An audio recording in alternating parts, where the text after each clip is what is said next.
La ideología de Bakunin descansa en una base de implacable y severo materialismo.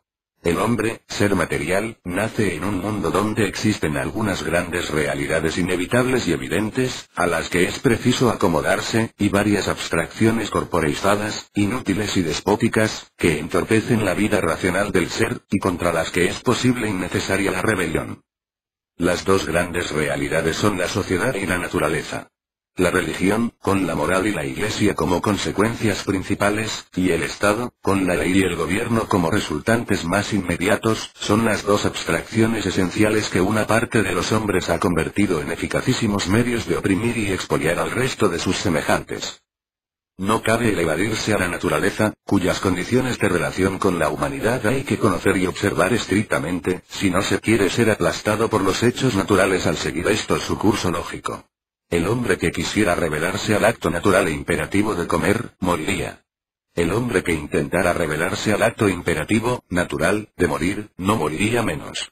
Hay, pues, que estudiar la naturaleza, dominar sus secretos y amoldarnos a su modo de ser y a sus manifestaciones, procurando siempre extraer de ellas lo que de mejor haya para nosotros. Respecto al mundo desconocido, a lo irreal y a lo misterioso, hay que prescindir de ello totalmente, limitándonos al examen de lo que vemos, palpamos y podemos comprender, y contemplando todas las cosas con el ánimo exento de prejuicios para poder formar una idea exacta y natural, no convencional e ilógica, de ellas.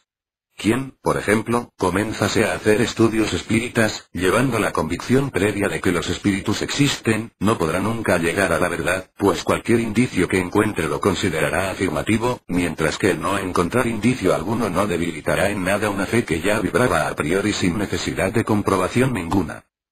Por lo que toca a la sociedad, Bakunin la mira, igual que a la naturaleza, como un hecho fatal, inmenso, ineludible, que no puede controvertirse ni definirse, ni como bien, ni como mal.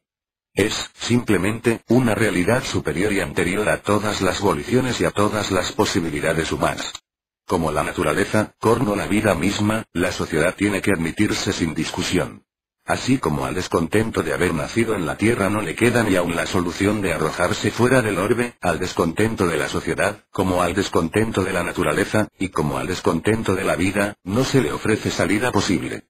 El hombre, producto de la sociedad, según el criterio bakuninista, no puede desligarse de ella sin destruirse, como un brazo o un pie no puede, sin anularse, separarse de la sociedad fisioquímica que forma cada cuerpo viviente.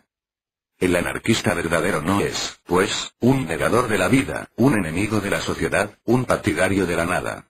El nadista, suponiendo que lo haya, no es precisamente el anarquista. Este, por el contrario, ama la vida y la sociedad y quiere la exaltación de ambas dentro de la razón y de la naturaleza, luchando, en consecuencia lógica, contra las instituciones absurdas y antinaturales que niegan la vida, constriñen la libertad y convierten la sociedad espontánea en un rebaño organizado por medios coactivos. El anarquismo quiere, verbigracia, que cada hombre haga su voluntad, mientras ésta no se oponga al sentir de la sociedad en pleno, que, en este caso, y sin otros recursos, que la simple manifestación de su voluntad colectiva, puede aniquilar moralmente a cualquier individuo aislado, por temible y potente que sea.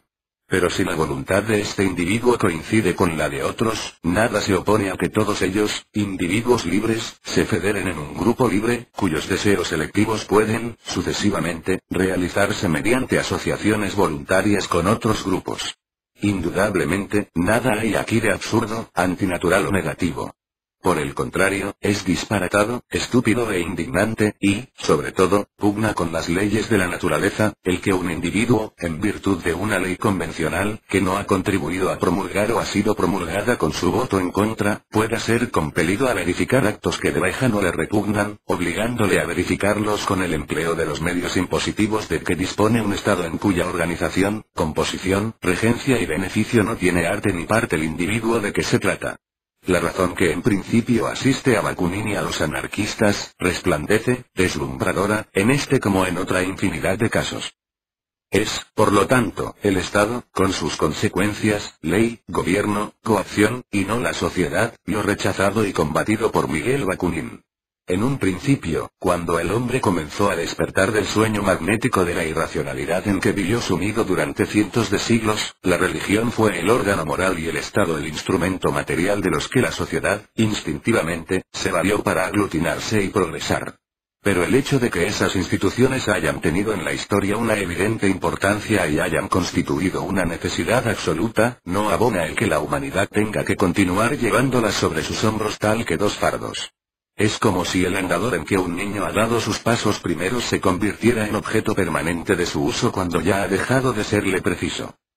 En este sentido, Bakunin propone la destrucción de la religión por la práctica de la crítica, y la demolición del Estado por la acción revolucionaria. Abolidas entrambas instituciones, el hombre podrá reorganizarse libremente en la forma que la naturaleza le aconseje y exija y del modo más beneficioso para la colectividad y para el individuo.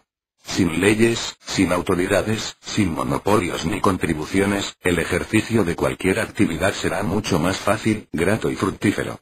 Todos trabajarán, porque este es un dictado de la naturaleza y una necesidad social. Pero se dedicarán a aquello que prefieran y trabajarán menos, porque, laborando todos y aprovechándose cada uno del fruto total y directo de su trabajo, eliminando la enorme masa parasitaria, plutocracia, aristocracia, burocracia, ejército, clero, etc., que hoy subsiste a costa del sudor ajeno, cada hombre, en una breve jornada diaria, producirá más que de sobra para sus necesidades.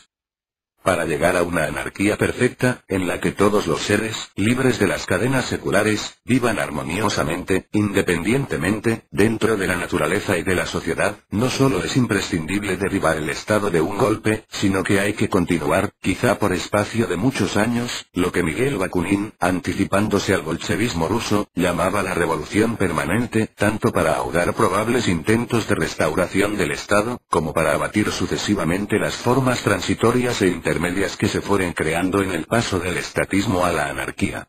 A esta concepción bakuniniana responde la actual táctica anarquista de acción. Abolido el Estado, sería, consecuentemente, destruido el poder clerical, y la religión, falta de órganos dominativos y batida en brecha por la crítica racionalista, sobreviviría muy poco a la ruina general del convencionalismo humano del presente. Resumiendo, las ideas de Bakunin presentan dos aspectos. Destructivo, negativo, el uno. Positivo, constructivo, el otro. Al primero pertenece la labor de crítica religiosa y la de lucha revolucionaria contra el Estado, que no es la sociedad, sino solo una de sus formas históricas, y por ende la más brutal y abstracta. No obsta que, en alguna ocasión, el Estado quiera el bien general y trate de imponerlo. También contra este bien hay que luchar, porque no es bueno nunca lo que de grado no se acepta y de corazón no se ama. De modo que, en todos los casos, el deber del revolucionario, del anarquista, está en combatir todas las manifestaciones estatales y demoler todas las instituciones que emanen del Estado, sin dejar jamás de atacar, a la vez, el estatismo espiritualista que todas las confesiones religiosas pretenden imponer a sus creyentes. Despedazar la religión y el Estado para manumitir, moral y materialmente, a todos los hombres, es el objeto.